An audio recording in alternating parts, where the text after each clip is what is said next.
Charlie Bravo here. Welcome back to Armed with Information. So today I want to talk to you guys about picking a high quality holster for your handgun. Now specifically I want to talk about thermoform plastic holsters, commonly known as Kydex holsters. Kydex is a trade name, so that's not necessarily accurate. It may be made with a different material than Kydex, but that's usually what we call them, as a Kydex holster. So how do we pick a high quality holster? There's a ton of them out there, but there are some that may be lacking a little bit. And to muddy the waters, there are hundreds of holster makers out there. It seems like every day a new company starts making holsters, and probably every day a company kind of falls off and stops. And the reason for that is starting a business making holsters is fairly inexpensive. Okay? It's fairly inexpensive to get started in it.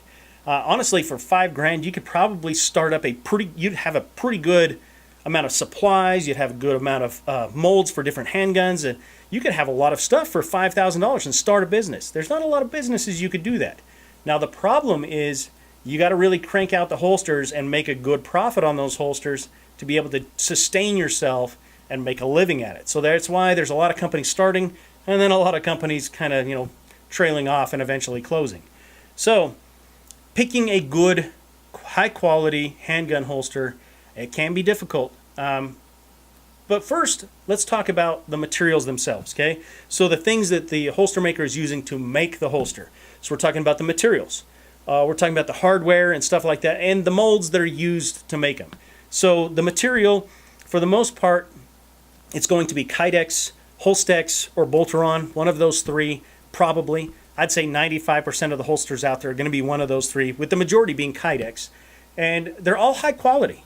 They're all very similar properties. They're similar thicknesses. You can get maybe not matching colors, okay? They may not color match exactly, but they're in a wide variety of colors, patterns, textures, things like that. So across the board, the materials is high quality.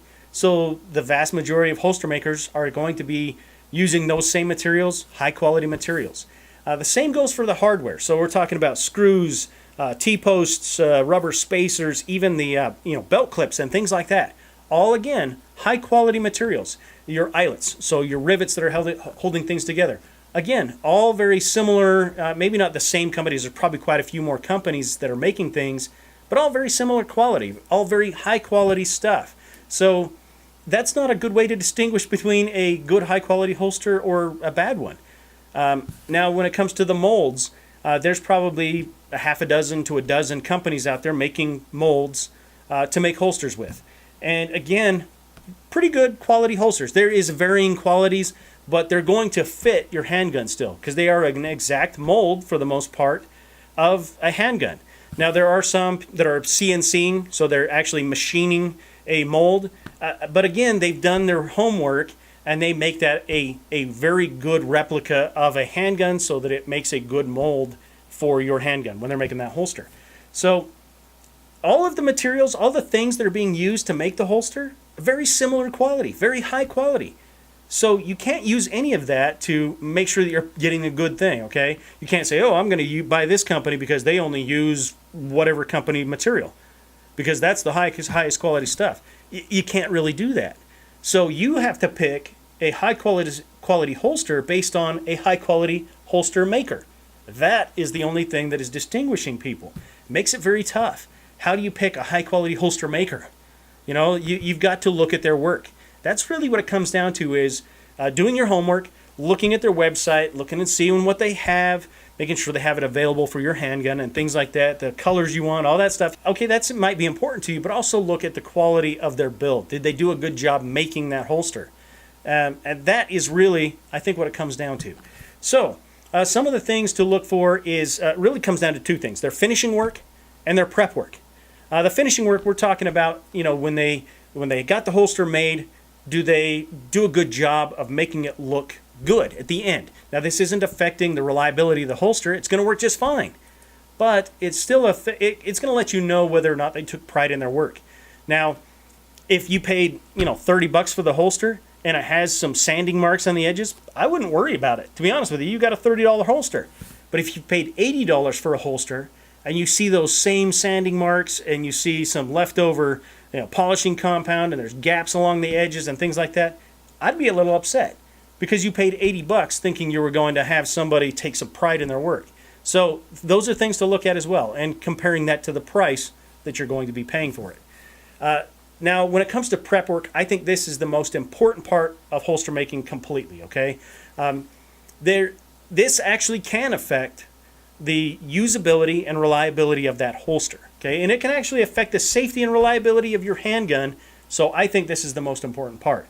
Now, some of the mold makers out there, they already have sight channels, built in. They have blocking already built in, things like that, and that's fantastic. I think that is actually the best way to go, but it's not always possible. So if they're using an actual handgun to mold a holster, they have to do some prep work. They have to do some blocking and things like that to make sure that your handgun's going to fit properly. Still, your draw is going to be proper, and it's not going to start wearing the inside of that holster out. And it's not going to start wearing on the finish of your handgun either. So some of the areas to look at. The first one I think is your accessory rail. Okay, so if there's not a light or a laser on there, that accessory rail needs to be blocked out properly. Okay, if it has a bunch of different grooves in it for different settings, those need to be blocked out. Yeah, it looks cool on the holster because you got cool definition, but it's going to start wearing on either the handgun or it's going to start wearing on the holster. Neither one of those things is acceptable to me. If you have a polymer handgun, who knows which is going to give, that plastic or the plastic on the inside of the holster? I don't know. But it doesn't matter because it shouldn't be happening at all. So proper blocking is important. If there's a light or a laser on there, having a channel for that light or laser to travel through, very important. You could actually, holster your handgun and never be able to get it back out of there because it's locked into place so tightly. It needs to have a channel to travel through, but it also needs to have some good retention.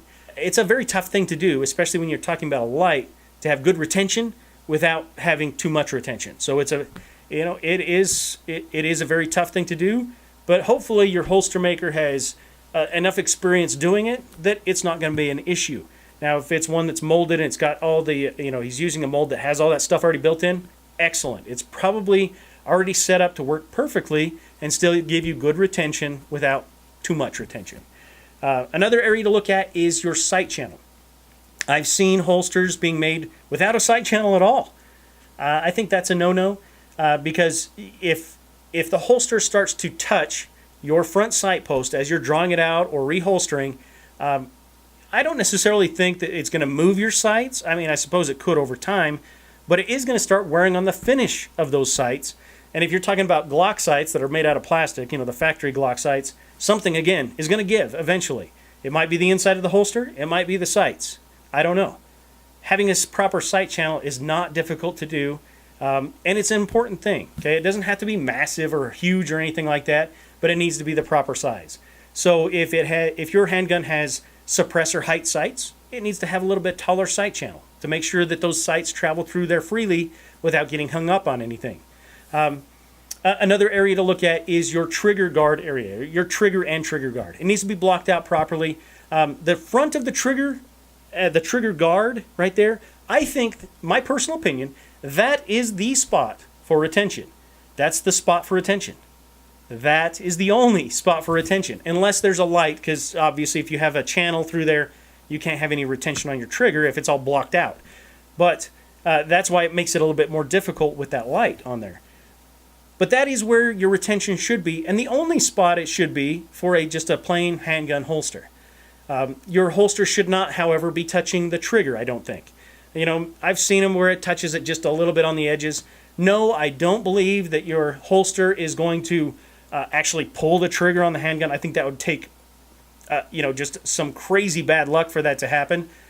But it still is best if it's not touching it. Again, when you're talking about a Glock trigger that's made out of plastic, not a good thing. You don't want it touching that.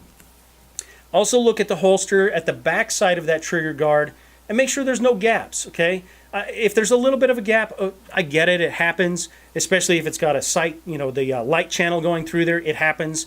But you don't want debris being able to get down in there into your trigger area. This could actually affect the reliability of your handgun. If you have a bunch of crap starting to build up, dirt and dust and debris building up in that trigger area, and you pull the trigger and it doesn't go bang, that's a bad thing. Your holster should keep that crap out of there. That's part of its job. Its job is to hold your handgun securely, keep it from falling on the ground, and do it safely so that you can't accidentally pull the trigger, and keep stuff out of, off of your handgun. That's its job. It has to do those things. And if it's failing at that, you might need to look at a new holster. The final area I want to talk about for blocking is the ejection port. I want to talk about this one last because, not that it's necessarily the most important or whatever, but I see it the most. I see this happen from holster makers a lot. I wouldn't say that I see 10% or anything like that, but I do see it often enough that it bothers me. Your ejection port is not a good spot for retention. That is not where you should be retaining that handgun in the holster. The first holster that I ever made, I thought, I want to have good definition. I want to have, especially at that ejection port, I want to be able to see that through the material. So I molded it that way. First time I drew that holster out of that handgun, I knew why that was a mistake. Shaved off a little bit of plastic on the inside of that holster. Started to shave material off. Where's it putting that material? It's putting it right in your ejection port. If that material starts to work its way into your handgun, now we're talking about affecting the safety and reliability of your handgun. Again, that is a no-no if you ask me. So, just some things to think about. Definitely check out a holster maker before you just go make a purchase. Yes, you do need to weigh the price, you need to weigh the looks, all that kind of stuff, but you also need to weigh and make sure that you're considering the safety aspect of things. Are they doing proper blocking? Are they making that holster usable? Or are they making it so that it's actually going to be causing problems to your handgun?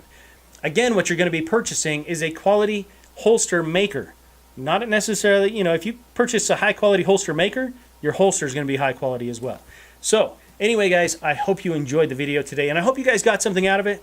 Let me know down in the comments section if you guys have any other things to add to this, or if you have any comments, or if you think I'm completely off base, let me know down in the comment section. I would love to hear from you guys. And remember, your mind, that is your most important weapon, and it's vital to be armed with information. Till next time, take care and be safe. Charlie Bravo, out.